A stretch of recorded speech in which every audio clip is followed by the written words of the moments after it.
Morning student. Next topic हमारा रहेगा basic definition under income tax laws. इसमें हम पढ़ेंगे कुछ बेसिक डेफिनेशन है जो थ्रू आउट टैक्स लॉ में हमें पढ़नी है। फर्स्ट होता है उसमें आता है अपना financial year. Financial year tax laws के अकॉर्डिंग 1 अप्रैल को स्टार्ट होता है, 31 मार्च तक होते हैं। नेक्स्ट ईयर चलता है। अब फिलहाल जैसे मान लो हमारा फाइनेंशियल ईयर चल रहा है 2021 2022। ये 1 अप्रैल 2021 को स्टार्ट हुआ था और ये नेक्स्ट ईयर 2022 में मार्च 31 तक इसको हम लोग कंटिन्यू करेंगे। ये इसमें ड्यूरेशन है वो है अपना 12 मंथ का।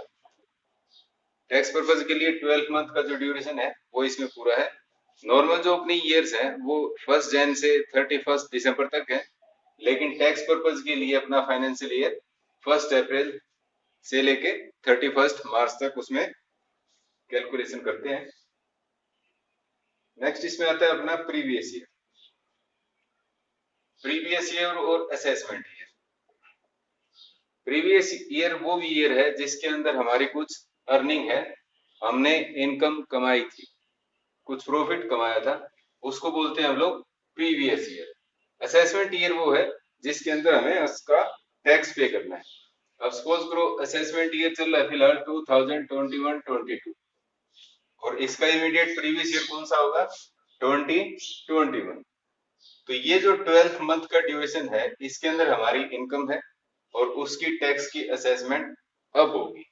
और नेक्स्ट ईयर फिर क्या होगा 2022-23, ये फिर क्या होगा असेसमेंट ईयर।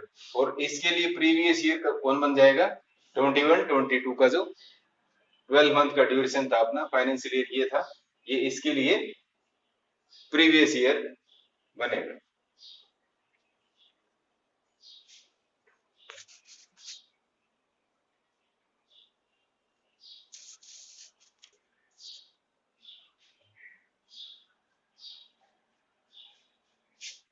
जनरल रूल ये है कि प्रीवियस ईयर की जो इनकम है वो असेसमेंट ईयर में कैलकुलेशन होगी। सपोज करो हमारा अभी जो असेसमेंट ईयर है 2021-22 फिलहाल चल रहा है और इससे पहले इसका प्रीवियस ईयर कौन सा था 2020-21।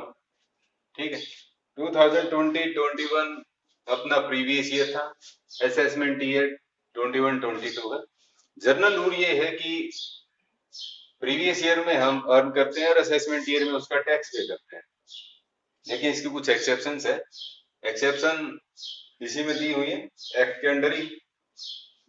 कुछ केसेस में जो अपना प्रीवियस ईयर है उसी को असेसमेंट ईयर मानकर उसी साल के अंदर उसकी टैक्स पे करवानी पड़ेगी।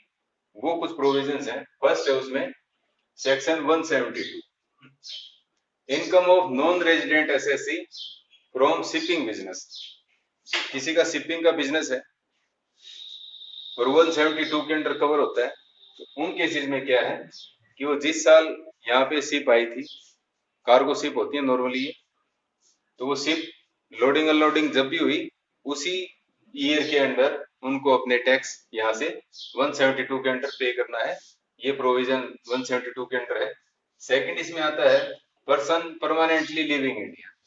कोई भी इंडिविजुअल है जिसके बारे में एसएससी को ये है इंफॉर्मेशन कि वो लोग इंडिया को परमानेंटली लिव कर सकते हैं, किसी दूसरे देश में जाके सेटल हो सकते हैं, कहीं की सिटीजनशिप ले सकते हैं, वापिस आने के चांस कम है। उन सब केसेस में सेक्शन 174 में प्रोविजन है जो पर्सन परमानेंटली इंडियन टेरिटरी को छोड़ के जाने वाले हैं उन सब की भी इनकम उसी साल के अंदर टैक्स की जाएगी, टैक्स लैब उनसे रिकवर किया जाएगा। थर्ड है उसमें bodies form for short duration.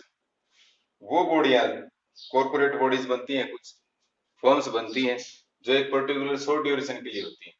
174A में ये प्रोविजन है कि अगले साल में हो सकता है वो कंटिन्यू ना करें, उनका बिजनेस इसी फाइनेंशियल ईयर में कंप्लीट होता हो, उन सब केसेस में उनको उसी साल के अंदर ही अपना टैक्स पे करेंगे असेसमेंट ईयर तक का वो वेट नहीं करेगा। उसके बाद है fourth, person likely to transfer property to avoid tax. 175 है ये सेक्शन, इसके अंडर ये प्रोविजन है जहां पे असेसिंग ऑफिसर को ये लगे कि कोई भी इंडिविजुअल जो अपनी प्रॉपर्टीज है उनको ट्रांसफर करने वाला है या ट्रांसफर करना चाह रहा है, पर्पज क्या है उसका, अवॉइड टैक्स। उन सब केसेस में क्या होगा, उसी साल के अंदर उनका फाइनेंशियल ईयर के अंदर ही उनको अपना टैक्स पे करेगा। उसके बाद फिफ्थ आता है इनकम ऑफ डिसकंटिन्यूड बिजनेस। जो बिजनेस कंटिन्यूस नहीं है, सीजनल है, एक पार्ट टाइम चलता है बिजनेस, साल में कुछ दिन चला फिर बंद, फिर नेक्स्ट ईयर में चला फिर बंद, उस तरह के बिजनेस की जो इनकम है वो उसी फाइनेंशियल ईयर के अंडर ही टैक्सेबल होगी और एसएससी को वहां पे टैक्स उसका पे करना पड़ेगा।